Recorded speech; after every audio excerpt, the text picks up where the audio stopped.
안녕하십니까? 오늘도 주님의 은혜가 충만한 하루가 되시길 소망합니다. 오늘 다윗은 환난 날에 하나님께서 자신에게 응답하신다고 말합니다. 그리고 하나님과 관련되어 야곱이 만난 하나님을 언급하죠. 그것이 1절에서 이야기되는 부분입니다. 1절을 한번 읽어보실까요? 환난 날에 여호와께서 내게 응답하시고 야곱의 하나님의 이름이 너를 높이 드시며. 여기서 우리는 야곱이 경험한 환난을 살펴볼 필요가 있습니다. 그가 경험한 환난은 자신이 자초한 면이 분명히 있습니다. 야곱이 형의 축복을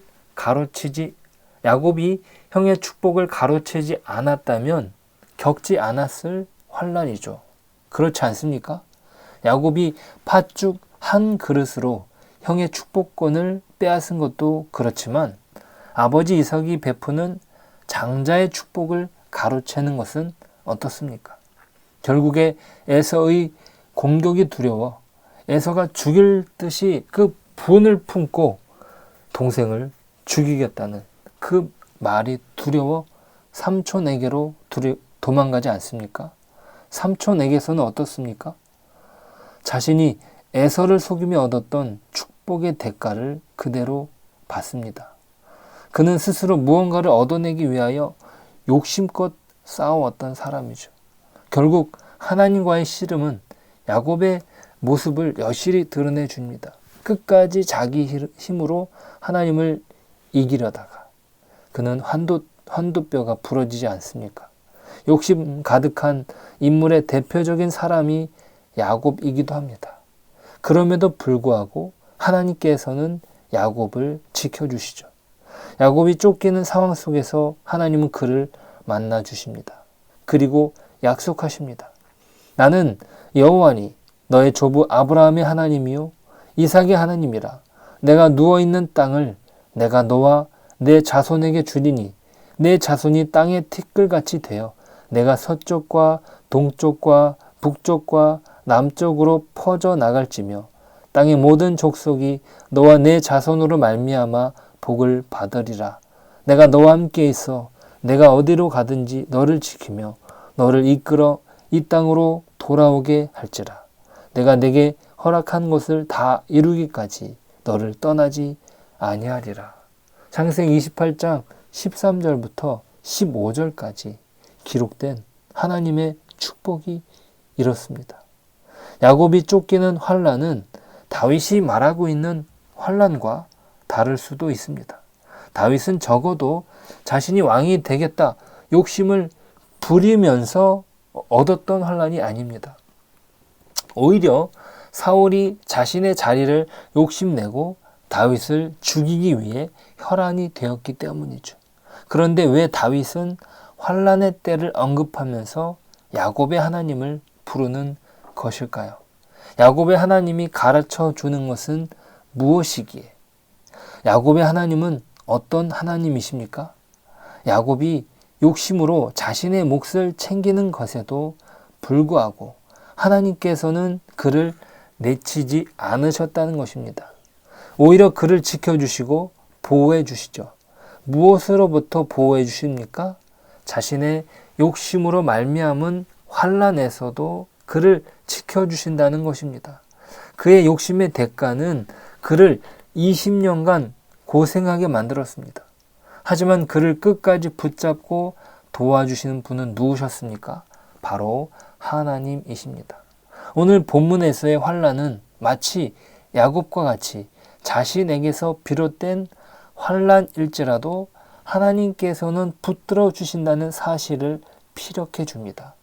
단순히 당사자의 아무런 잘못 없이 당하는 의인의 환난만을 말하는 것이 아닙니다. 그 사람이 하나님의 도움을 받을 만한 인격적인 소양을 지니는가의 문제가 아니라 하나님께서 그를 택하셨기에 높여주시는 것이죠. 지켜주시는 것입니다. 하나님께서 그 사람의 소재를 받아주시는 것은 어떤 조건에서 비롯된 것이 아닙니다. 그럼에도 불구하고 그를 지켜주시는 것이죠. 물론 그가 잘못한 것에 대한 대가를 반드시 치르게 하십니다. 하나님께서는 그의 소원을 이루시는 과정은 분명히 그를 하나님의 사람으로서 세워가시는 과정을 거치게 하시죠. 야곱도 20년을 삼촌의 밑에서 고생하였고 다윗조차도 사울에게서 쫓겨다니며 고생하지 않았습니까? 하나님께서는 자신의 백성을 훈련하시기 위하여 분명히 환난이라는 통로를 통과하게 하십니다.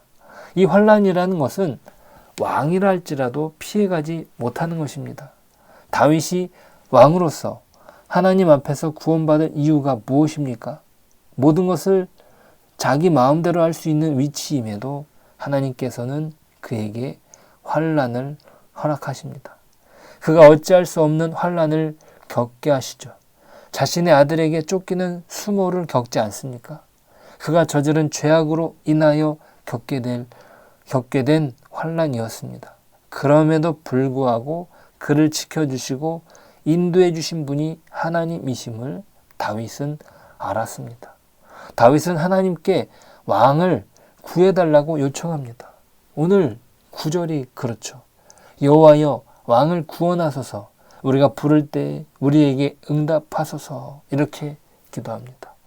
궁극적으로 자신과 자신의 나라를 다스릴 분이 하나님이심을 그는 고백하고 있는 것입니다. 우리의 인생은 어떻습니까? 때로는 내가 저지르지 않은 잘못에도 불구하고 당하는 어려움이 있습니다.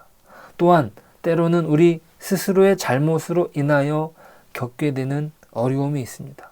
그럴 때에는 하나님께 기도할 수 없는 자책감이 몰려올 때가 있어요. 내가 치러야 하는 대가로서 환난이기 때문입니다. 그래서 하나님께 아랜다는 것, 그것은 염치가 있는 사람이라면 못하는 일로 여기게 되는 것입니다. 하지만 그럼에도 불구하고 하나님께서는 욕심 가득한 야곱을 만나 주셨던 것처럼 우리를 만나 주실 것입니다. 우리가 당하는 환난은 하나님께서 사용하십니다. 그것을 하나님이 사용하신다면 우리가 성숙할 수 있는 통로가 되는 것이에요. 어렵고 힘든 환난의 통로를 통과하면서 하나님께서는 우리를 받아주시고 믿음의 사람으로 온전히 세워주실 것입니다. 오늘도 여호와의 구원의 손길을 구하며 환난의 시기를 통과하는 저와 여러분 되시길 축복합니다. 기도하겠습니다. 하나님, 오늘 다윗이 기도하고 있습니다. 환난 날에 여호와께서 내게 응답하셨다. 야곱의 하나님의 이름으로 너를 높이 드신다. 고백하고 있습니다. 하나님께서는 그 욕심 많았던 야곱을 끝까지 지켜주셨습니다. 하나님은 자신의 백성을 어떠한 상황 가운데에라도 지키시고 도와주시는 분이심을 고백합니다. 하나님, 그러한 보살핌 가운데 저희들이 있도록 도와주시옵소서. 때로는 그러한 환난이 우리의 잘못으로 말미암아 겪게 되는 것이고 또 그것을 통해서 하나님은 우리를 성숙시켜 가시는 줄 믿습니다. 하나님, 우리가 환난의 때에 하나님을 만나게 하시고 또 그것을 통해서 우리의 삶에 우리의 인격이 더욱 성숙해 갈 수 있도록 그래야 해서 주님을 닮아갈 수 있도록 은혜를 베풀어 주옵소서. 오늘도 그러한 주님을 닮아가는, 오늘도 하나님이 허락하신 그 환난 가운데 승리를 노래하는 저희들 될 수 있도록 도와주옵소서. 예수님의 이름으로 기도드립니다. 아멘.